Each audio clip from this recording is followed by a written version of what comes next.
A very beautiful community. Just a quick reaction to the big news day today. A bad day for Ukraine, a good day for Russia. So let's react quickly to the Pete Hegseth remarks about the parameters of the peace deal that the Trump administration wants, and then we'll say a word about Trump's little love letter following his conversation with Putin and his little response to his conversation with Zelensky. I have both here. Now, so Hegseth, no NATO for Ukraine. I think there are three things you need to understand about that. Two are banal and one is more interpretive. First, it undercuts the NATO leadership and some European leaders who were talking about without a plan and without a time frame, Ukraine still being on course for this. So that undercutting is significant as a deepening of both conflict and cacophony of voices on this issue in the West. Second banal thing to understand, no NATO for Ukraine was the policy of the Biden administration. It was just a semi-articulated policy, a privately articulated policy. And that's a good illustration of how far sometimes hypocrisy in politics is actually better than the same reality without the hypocrisy. But no, we're not looking at a significant policy change because the Biden administration was against Ukraine joining NATO. But here's the third interpretive thing that's really important. It's a change at the level of discourse by the United States more than at the level of policy. But words are actions in politics. And what these words should be taken by us to mean is that the United States is, as an empire in decline, and if you're new to me, I do not mean empire in a malign sense necessarily, that the United States as an empire in decline is withdrawing from its self-image as a vanguard for the global spread of Western values. Now let's turn to Trump. I had a lengthy and highly productive phone call with Vladimir Putin, President of Russia. We discussed Ukraine, Middle East, energy, artificial intelligence, the power of the dollar, and various other subjects. We both reflected on the great history of our nation and that we fought successfully in the Second World War. We talked about the strengths of our respective nations with the great benefit that we will someday have in working together. But first, we both agreed we must stop the millions of deaths taking place in the war with Russia-Ukraine. President Putin even used my very strong motto, common sense.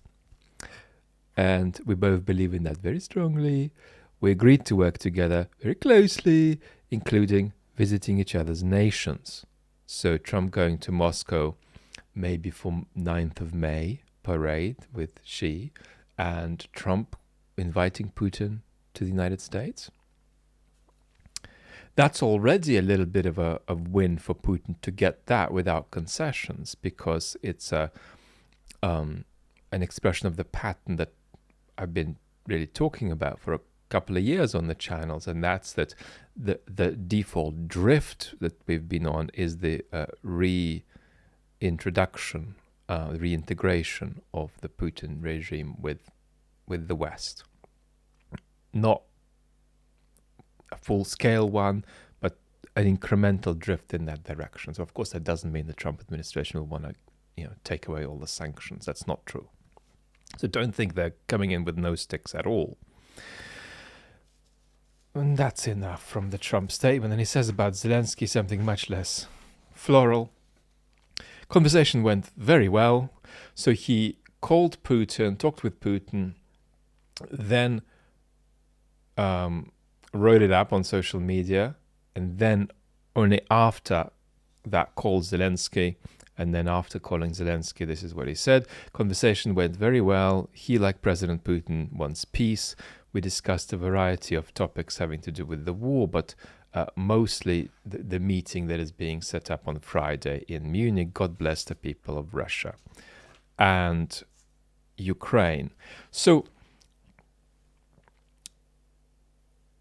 it was always clear that the United States is, under Trump especially, not going to be open to Ukraine being in NATO. It's not going to be open to a US or NATO participation in any peacekeeping force. So it's not that we are seeing a range of shocking concessions by the United States, but then what's wrong with this if we're not seeing that? What we're seeing are what I would call procedural concessions to the Kremlin, rather than substantive concessions, about which we're going to learn more in the coming weeks. Now, there was a clash of subjecthood between Zelensky and Putin. Zelensky's idea was that he negotiates with the United States, and then the consequences of that negotiation are presented to Putin. So he wanted to negotiate without Putin. Putin's idea was the opposite. He wanted negotiations with the United States about Ukraine, not with Ukraine. And in that battle of subjecthood, today Putin has got off to a winning start. So that's quite important. That procedural priority that Trump has given Russia, short of us knowing any of the details. Now, where are we heading? Well, we're in a very difficult dynamic whereby it may be simultaneously true that Ukraine both needs security guarantees from the West and that it can't get them.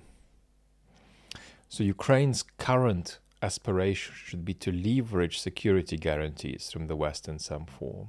If I were to make a guess about where we're heading, this is very uncertain terrain, but we're probably, there are three things Ukraine can get, logically speaking: nuclear weapons, NATO membership, or some kind of meaningful Western security guarantees. NATO and nuclear weapons aren't realistic, so can it get the third thing, Western security guarantees that are meaningful and protect Ukraine from being undefended against a future Russian invasion?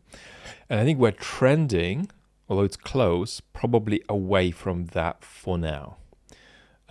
So we're probably trending toward Ukraine just hoping that it gets armed enough to remain defended. So we're probably trending away from the reality of security guarantees. That's, I think, where we're going. Now, what does Putin want? Perhaps my final remark will be on that. Now, notice I did a main channel video about this a week ago, which still stands in relation to the news today. What you need to understand is a couple of things. Number one, Putin is at a minimum prepared for the negotiations to fail. I'd go even further, that he is keen on the idea of using negotiations as a means of advancing himself in the conflict with Ukraine and the conflict with the West. So it's about negotiating without wanting the opposite. It's about engaging in negotiations without wanting to negotiate. He's keen on that.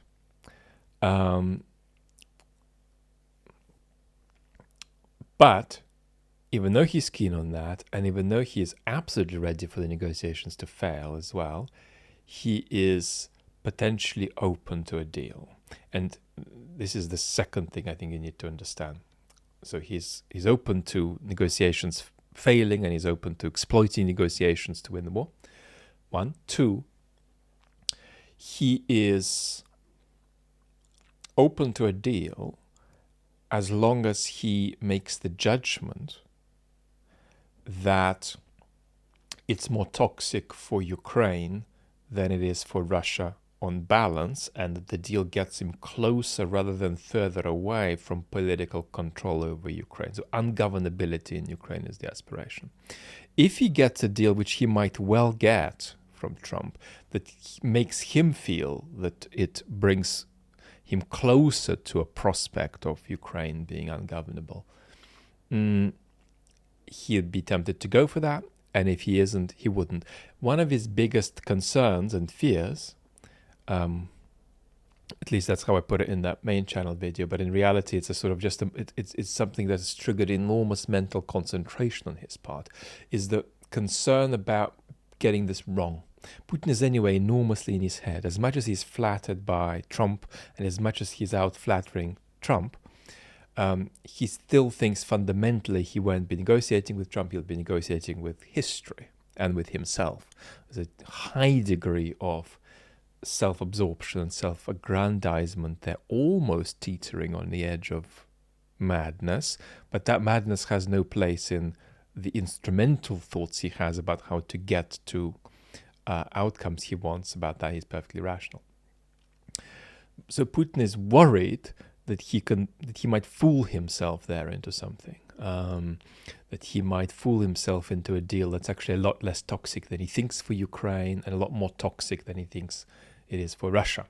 So that's the second point I want to make about how he's approaching negotiations. He is intensely, concentratedly concerned about getting that balance wrong. That's enough for now. Lots of love.